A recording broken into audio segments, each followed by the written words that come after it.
नाशिक शहर पोलीस आयुक्तालयातील Deolali camp police ठाणे हद्दीतील Sansari lane Samarth paradise Deolali camp येथे ई कॉमर्स ई कोडच्या कुरिअर दुकानातून 1 डिसेंबर 2025 रोजी 1,06,500 रुपयांची घरफोडी झाली होती।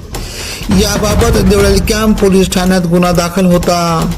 पोलीस उपनिरीक्षक युनिटचे पोलीस हवालदार नितीन फुलमाळी, पोलीस शिपाई संजय पुटिंदे हे दुचाकीवरून गस्त करत असताना त्यांना एक इसम चंद्रमणी रोडवर एक झाडाच्या बाजूला संशयास्पदरित्या पैसे मोजत असल्याचे दिसून आले। त्यास हटकले असता तो पळू लागला।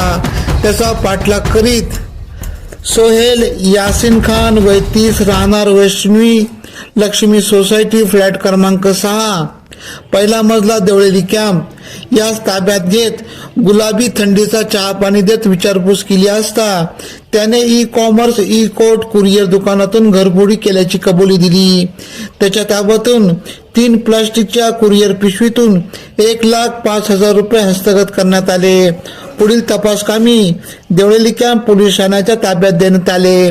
सदरची कामगिरी पोलीस उपनिरीक्षक नाशिक रोड चे प्रभारी अधिकारी पोलीस उपनिरीक्षक संदीप पवार, पोलीस उपनिरीक्षक राजाभाऊ गांगुर्डे, महिला सहाय्यक पोलीस उपनिरीक्षक मंगला जगताप, पोलीस हवालदार अविनाश देवरे, नितीन फुलमाळी, दत्तात्रय चकोर, मंगेश जगझाप, संजय पुटिंदे आदींनी केली।